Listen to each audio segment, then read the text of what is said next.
नमस्कार, Amar Ujala the bonus में आपका बहुत-बहुत स्वागत है। मैं हूं हर्ष शर्मा और इस वक्त हमारे साथ बेहद खास मेहमान हैं, एक्सिस एसेट मैनेजमेंट के रोहित माटू सर, जो कि हेड हैं रिटेल सेल्स के। सर बहुत-बहुत स्वागत है आपका। बहुत बहुत धन्यवाद। सर सबसे पहला मेरा सवाल आपसे ये है क्योंकि लगभग 2025 अब खत्म हो गया है सर, 2026 की शुरुआत हो रही है और जो पूरा एक साल रहा सर बहुत ही कहें फ्लैट रहा सर। अगर आप रिटर्न वाइज रिटेल निवेशकों के हिसाब से भी देखें या फिर अगर म्यूचुअल फंड्स के हिसाब से भी देखें तो बहुत सिलेक्टिव देखें तो बहुत कुछ खास निकल कर नहीं आया। हम्म। 2026 को आप कैसे देख रहे हैं? वहां आप कहाँ देख सकते हैं या निवेशक कहाँ देख सकते हैं जो बेहतर रिटर्न की उम्मीद करें?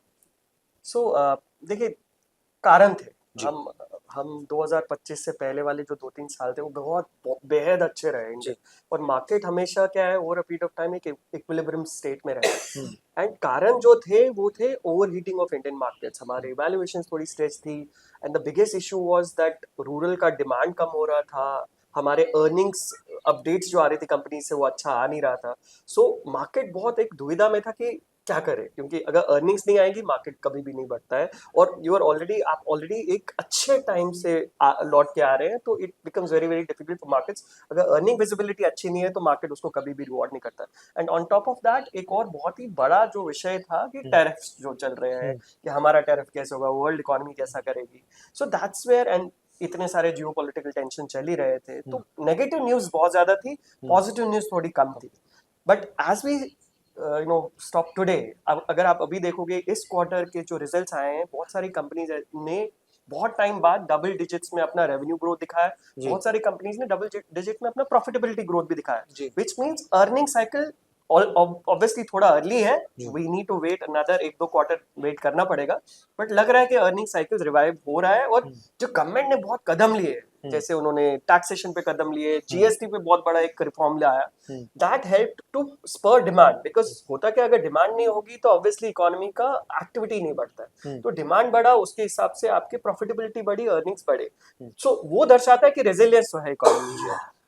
हमें पता है इंडिया एक गोल्डी लॉक्स सिचुएशन पे है। हमारे इश्यूज थे, हम वैल्यूएशन में ओवर स्ट्रेच थे, अर्निंग्स नहीं आ रही थी, अभी अर्निंग्स वापस आ रही है, जीडीपी नंबर्स बहुत अच्छे दिख रहे हैं। That gives that comfort to the us as mutual fund manufacturers as well as clients को, कि अगला 2-3 साल अच्छा लग रहा है। ऑन टॉप ऑफ इट, अगर हमारी टेरिफ जो यूएस के साथ चल रहा है, अगर वो पॉजिटिव नोट पे आया, then obviously you have a very very good chances कि अगले 2-3 साल लुक्स रियली वेरी गुड। तो सर गोल्डीलॉक्स सिचुएशन की हम लोग लगातार बात सुन ही रहे हैं यहाँ पर, लेकिन सर मैं समझना चाहता हूँ कि बहुत सारी कंपनी, आपने बिल्कुल सही कहा कि बहुत सारी ऐसी कंपनियां हैं जिनकी डबल डिजिट ग्रोथ है, लेकिन कॉर्पोरेट अर्निंग अभी भी डबल डिजिट में नहीं आ पाई सर।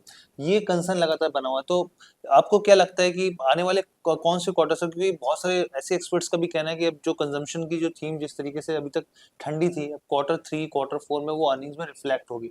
आप भी इस चीज से इत्तेफाक रखते हैं और आने वाले दिनों में क्या स्थिति देख रहे हैं आप कॉर्पोरेट अर्निंग के हिसाब से?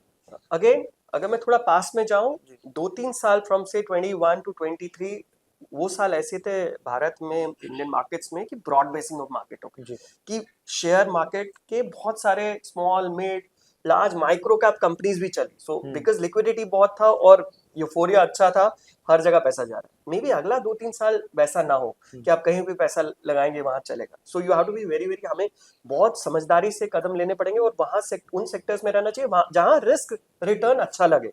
सो हमारे हिसाब से मैन्युफैक्चरिंग लुक्स लाइक अ वेरी वेरी, बहुत ही अच्छा एक थीम लगता है। कंजम्पशन एक, क्योंकि रिवाइवल बहुत जबरदस्त रहा इस फेस्टिव सीजन में, हमें लग रहा है कि consumption will do really well. And personally financials also, I think, because economy बढ़ेगी, लिक्विडिटी सिस्टम में बहुत अच्छा है, फाइनेंशियल्स वैल्यूएशन वाइज भी काफी अच्छे लेवल पे है। लुक्स लाइक अगला 2-3 साल, so some of these kind of sectors थोड़ा रिस्क एडजस्टेड रिटर्न के हिसाब से देखें तो बेटर प्लेस्ड। ठीक है। सर क्योंकि अभी हम लोग बात कर रहे हैं लगातार परफॉर्मेंस की, तो बहुत सारे हिट और मिसेस जो है वो जरूर रहे होंगे आपके। कौन से, अगर आप हमारे दर्शकों से साझा करना पाए, जहाँ पे आपने बहुत अच्छा आउट परफॉर्म किया या फिर थोड़े से जहाँ मिस रह गए? So I think generally market last 1 साल बहुत फ्लैट रहा है। So any of most of our, पूरे मार्केट में आप देखेंगे एक्विटी स्कीम्स थोड़ा कम परफॉर्म करेंगे। सबसे इंपॉर्टेंट चीज जो क्लाइंट्स के लिए भी है, हम भी कभी क्या, इमोशंस हमें ओवरराइड कर जाती है कि जब मार्केट अच्छा है, हर किसी को स्मॉल कैप में पैसा डालना था, मार्केट अच्छा है, हर किसी को सिर्फ इक्विटी में पैसा डालना है। As a client it's very, बहुत ही इंपॉर्टेंट है कि हम अपना पैसे को भी हर बास्केट, वो बोलते हैं ना, सारे अंडे एक बास्केट में मत रखिए। तो आपके पोर्टफोलियो में at any given point of time, चाहे यूफोरिया है, चाहे कुछ भी चल रहा है, थोड़ा इक्विटी, थोड़ा डेट, थोड़ा gold silver, because asset diversification करना बहुत जरूरी है ताकि आपका रिस्क कम हो और आपकी रिटर्न की जर्नी जो है थोड़ी और कंसिस्टेंट हो। जी सर, क्योंकि आप सेल्स टीम के अंदर बहुत लीडरशिप के तौर पर आप सर की रोल निभा रहे हैं यहाँ पर, तो हमारे दर्शकों को समझाइए, क्योंकि सर अभी भी जो पेनिट्रेशन में जो लैग दिखता है वो टियर 2 टियर 3 शहरों में दिखता है, Yeah. उसको किस तरीके से भरने की कोशिश कर रहे हैं?